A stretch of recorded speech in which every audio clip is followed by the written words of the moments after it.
Attorneys have argued that the state would need to disable the implanted cardioverter defibrillator that is inside of his body that controls the heartbeat and heart rate.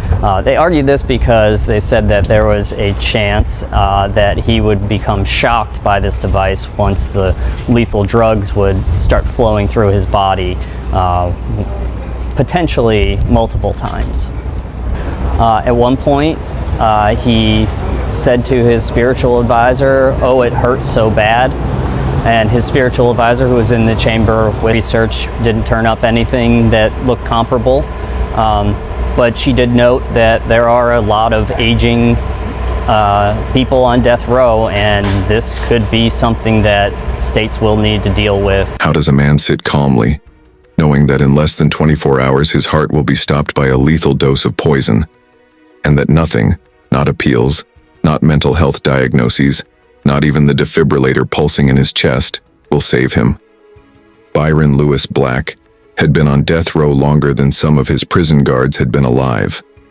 35 years behind concrete and steel, 35 years of appeals, reversals, psychiatric evaluations, and legal limbo. But now, on August 5th, 2025, Tennessee was finally ready to end it. At 69 years old, Byron was no longer the young, obsessive man who'd once walked into a family's apartment in the middle of the night and murdered a mother and her 2 sleeping daughters. He was gaunt, fragile, confused, some said barely aware of what was happening. But the state had made up its mind. And when they led him into the execution chamber that morning, Byron didn't cry. He didn't pray. He didn't even apologize. He just looked around, breathing heavily, lost in his own fog, as the drugs entered his veins. But to understand why this man had to die, and why some say he never should have, you have to go back to the spring of 1988, to a weekend furlough, to a mother named Angela, and to 2 little girls who trusted the wrong man. Friday, March 25th, 1988. The sun was just beginning to dip behind the rooftops of Nashville as 32-year-old Byron Black stepped out of the Davidson County workhouse. It was 5:30 p.m., right on time for another weekend furlough. The guards barely looked up. He had done this plenty of times before. On paper, Byron was quiet, cooperative, predictable. By Monday evening, he'd return just as he always did. But this weekend would be different. That night, Angela Clay had just finished another late shift at Vanderbilt Hospital. She was tired, but not too tired to smile when her sister Lynette pulled up in her borrowed car. Byron was in the passenger seat. Angela said nothing. Maybe she didn't want a scene. Maybe she didn't want to argue in front of her daughters Latoya and Lakeisha, who were already in the back seat. They drove to Amelia Bell's house, Angela's mother, and Byron didn't say much. He dropped them off and left quietly. Later that night, Angela borrowed an iron from her mom and promised to return it the next day. But she never did, because sometime after midnight, while her daughters were fast asleep in their beds, Byron came back, and this time, he didn't knock. The apartment was still. Angela had tucked her daughters in, kissed their foreheads, and gone to bed herself. It was just after 11 p.m. when the lights went out. The girls, 9-year-old Latoya and 6-year-old Lakeisha, shared a bedroom down the hall. Angela's room was closest to the front door. That door would be the last thing she ever saw. Byron slipped in sometime during the night. No one knows how he got inside. Maybe he still had a key. Maybe the door wasn't locked. But once he stepped in, the silence swallowed him. No voices, no movement. Just the rhythmic ticking of a clock and the sound of children breathing in their sleep. He walked straight to the master bedroom, found Angela curled on her side, her face turned away. She never stirred, never spoke. Byron raised the revolver and pulled the trigger once, cold, clean, and quiet. The bullet tore through her skull. She died instantly. But before he could leave, he heard it. A rustle behind him. A whisper of fabric. Latoya. She had been sleeping next to her mother. Startled, she moved just enough to catch his eye. Byron turned, aimed, and fired again. The bullet ripped through her chest and neck. She collapsed, wedged between the bed and dresser, struggling to breathe as her blood soaked the pillow. It should have ended there. But there was still one more child in the house. Down the hall, 6-year-old Lakeisha had already woken up. The sound of the gunshots had stirred her from sleep. She got out of bed, her small feet padding across the floor. Maybe she thought it was thunder, or maybe she heard voices and thought Mommy was up. And then she saw him. To her, Byron Black wasn't a monster. He was someone she knew, someone who had smiled at her, ridden in the same car, maybe even tucked her in before. So when she saw him standing in the hallway, she didn't run. She didn't scream. She looked at him and probably felt safe. But that safety lasted only seconds. Byron raised the gun again. The first shot hit her in the chest. The second tore through her hip. Lakeisha fell hard, but she didn't die right away. She tried to crawl, dragging herself off the bed and onto the floor. Her small hands left smeared prints of blood as she reached out blindly, gasping. She made it just a few feet before collapsing beside the bed. She bled out alone in the dark. No cries, no rescue, just silence. And when it was over, Byron Black turned around, locked the door behind him, and vanished into the night, calm, collected, and ready to check back in from furlough like nothing had happened. 3 days passed. Monday evening came, and right on schedule, Byron Black walked back into the Davidson County workhouse. His clothes were clean, his face calm. He said nothing. No one noticed anything strange. It was just another weekend come and gone. But for Angela's mother, something felt off. Angela hadn't returned the iron she borrowed. She hadn't called. She hadn't shown up for work. And that wasn't like her. Not even a little. By Tuesday morning, Amelia Bell was pacing. She called the apartment. No answer. She sent another daughter to check. Still no answer. The curtains were drawn and Angela's car was still parked out front. That evening, Amelia and Lynette drove over themselves. They knocked, waited, knocked again. Nothing. That's when the dread fully sank in. They called the police. At 9:30 p.m., Officer James arrived. The door was locked. No broken windows. No signs of a struggle outside. But something felt wrong. He slipped around back, pried off a window screen, and climbed into the darkness. He swept his flashlight across the room, and then he stopped. On the floor near the bed, he saw a child's body. Small, still, soaked in blood. The quiet horror they'd all feared was real. What Officer James saw through that window would haunt him for the rest of his life. Inside the master bedroom, Angela Clay was lying under the covers. Her body was still, her head turned slightly. There was no sign of a struggle, just the unmistakable, devastating mark of a single gunshot wound to her skull. Next to her, half hidden between the bed and a dresser, was 9-year-old Latoya. Her body was twisted, caught in a narrow space, her blood staining the sheets and pooling across the floor. She'd been shot through the neck and chest. And in the second bedroom, they found Lakeisha, face down beside her bed. She hadn't died instantly. The medical examiner would later say she may have survived anywhere from 5 to 30 agonizing minutes after being shot. Long enough to try to move. Long enough to be terrified. Long enough to suffer. Forensics moved quickly. They found bullet fragments in the walls above Angela's bed, in the pillow where Latoya had once rested her head, and in the carpet beside Lakeisha's body. They noted something else. Something strange. The kitchen phone had been moved. The base of it was found in the hallway. The receiver was lying in the master bedroom, and on both pieces were fingerprints. 3 to be exact. All of them belonged to Byron Black. Detectives had a name, but they didn't have a confession. Not yet.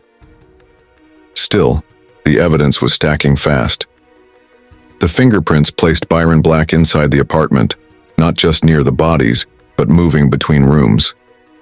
The bullets recovered matched the same caliber used in another shooting just 15 months earlier. That earlier victim was Benny Clay, Angela's ex-husband. In December 1986, Byron had confronted Benny in the street. Witnesses said it started with shouting. Then Byron pulled out a gun and opened fire. One bullet tore through Benny's foot. Another lodged deep in his shoulder just below the collarbone. He survived. Barely. But the bullet had stayed inside him ever since, until now. Detectives made a bold ask. Would Benny be willing to undergo surgery to remove it? He said yes. When ballistics experts tested the bullet, it confirmed what they had feared. The shot that nearly killed Benny came from the same revolver that had ended Angela's life, and her daughter's. The shooter hadn't changed, and now the past had come back with hard evidence, pulled from a living man's flesh. Byron Black wasn't just a suspect anymore. He was the link. The courtroom was quiet, but tense, packed with silent rage, grief, and curiosity. Reporters lined the back wall. Angela Clay's relatives filled the benches in black. And in the defendant's chair sat Byron Lewis Black, staring straight ahead, jaw locked. It was November 1988, more than a year since Angela and her daughters were found murdered in their beds. The evidence was all there. Matching ballistics, damning fingerprints, Byron's prior shooting of Angela's ex-husband, and a motive born of jealousy and control. Prosecutors painted him as a manipulator who couldn't handle rejection, a man who, after shooting Benny Clay in the street, had turned his rage on Angela and the girls who reminded him of a life he couldn't dominate. Byron's defense team pushed a different narrative. They claimed the evidence was circumstantial, argued there was no direct witness, and even suggested the police had fixated too early on Byron while ignoring other possible leads. But it wasn't enough. On December 5, 1988, after just a few hours of deliberation, the jury returned with the verdict. Guilty on 3 counts of first-degree murder. Byron Black blinked, but otherwise didn't flinch. No outburst. No visible emotion. But as the judge read out the sentence, death, a single tear tracked slowly down his cheek. Angela's sister said she didn't feel joy, just relief. Justice had spoken. The bars slammed shut behind Byron Lewis Black, sealing off the rest of the world with a final echoing clang. He was now inmate 128-305, confined to a 6x9 concrete cell on death row at Riverbend Maximum Security Institution in Nashville. A small metal bunk, a toilet bolted to the wall, and a steel sink. That was his new reality. The man who once stalked the streets with a pistol now lived in a space no bigger than a bathroom, watched 24 hours a day, fed through a slot in the door. There would be no chance at parole. No appeals for mercy that hadn't already been tried. The jury had spoken. The judge had signed. Byron Lewis Black was sentenced to die by electrocution, the same fate that once awaited some of Tennessee's most notorious criminals. But death doesn't come quickly in Tennessee. What followed was decades of silence, of slow rot, of waiting. Byron kept mostly to himself. Guards described him as a model inmate. No fights, no outbursts. He spent his days reading legal books, writing letters, and never once confessing. Not to a chaplain, not to a friend, not to anyone. If he ever felt guilt for what he did to Angela Clay and her 2 little girls, he took it to his pillow. In 1997, he filed his first major appeal, arguing that the court failed to consider mitigating evidence, including claims that he was mentally ill. A psychiatrist testified that Byron had brain damage and signs of schizophrenia. Another argued he suffered from delusions and paranoia, which, they claimed, distorted his perception of Angela's actions. The courts didn't buy it. For years, his defense tried to flip the narrative, casting Byron not as a cold-blooded killer but as a man whose mind had betrayed him. A broken man, yes, but not an evil one. Still, the facts remained. 3 lives lost, all gunned down in their beds, and a trail of evidence that pointed in only one direction. Every motion was denied, every last-ditch effort rejected, and yet, Byron waited. For 10 years, then 20, then 30. The state seemed reluctant to set a date, until 2022, when Tennessee suddenly revived its execution schedule. Byron's name appeared. For the first time in over 3 decades, death became real again. He stopped appealing. He stopped writing letters. Now, all that remained was the countdown. As the clock ticked closer to execution, Byron Lewis Black's attorneys made one last desperate stand.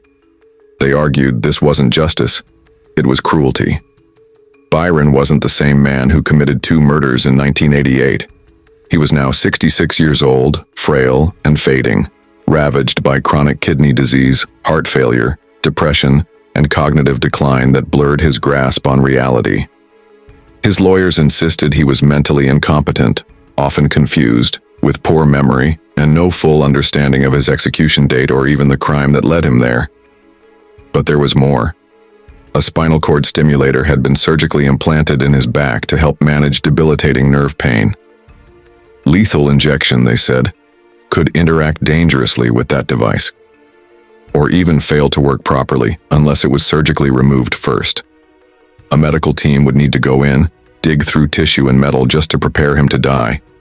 They called it state-sanctioned torture, but the courts weren't moved. On August 1, 2025, a federal judge rejected the plea. Byron was mentally ill, yes, but legally sane enough to die. With all appeals now exhausted, the death watch began. Byron Lewis Black's final 24 hours began under the fluorescent lights of Riverbend Maximum Security Institution's Death Watch unit.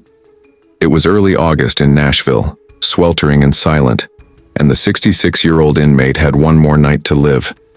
But this wasn't just about the ticking clock toward lethal injection. Black was still locked in a final legal and medical fight. At the center of it was a spinal cord stimulator, a medical implant surgically embedded in his back to manage chronic pain. His attorneys had filed last-minute motions, arguing that the device could interfere with the administration of lethal injection, possibly intensifying pain during the execution. They pleaded with the court, either delay the execution or surgically remove the device. But the state said it posed no issue, and the Tennessee Supreme Court declined to intervene. The device would remain inside him until the end. Black had also been diagnosed with major depressive disorder, vascular dementia, and long-term cognitive decline. His legal team insisted he was mentally incompetent to be executed. But again, the state disagreed. A panel determined he understood his punishment. The countdown continued. On the morning of August 5, 2025, Black declined breakfast. Prison staff said he was calmer than expected. Decades of isolation had dulled his emotions, but that day, he seemed present. Just before noon, he called his spiritual advisor and prayed. He didn't request to see any family. There weren't many left who wanted to see him. By 3 p.m., he was served his final meal, a fried fish sandwich with French fries and a can of Pepsi. He barely touched it. Around 6:45 p.m., 2 correctional officers entered his cell and escorted him slowly toward the execution chamber. His back brace was removed. The spinal implant remained, nestled deep in his spine. He was strapped to the gurney, IV lines placed in both arms. Behind the glass, a few witnesses sat silently. Relatives of Angela Clay and her 2 daughters, Latoya, 9, and Lakeisha, 6, the girls he shot and killed in 1989. A triple homicide that shocked Nashville and forever severed any sympathy for him. When asked for his final words, he said, "I'm sorry. I'm sorry for everything I did. I've had a long time to think. I wish I could go back." At 7:10 p.m., the lethal injection began. He closed his eyes and took several short breaths. At 7:14 p.m., Byron Lewis Black was pronounced dead, executed by the state of Tennessee, his spinal implant still inside him, his appeals exhausted and his victims long gone.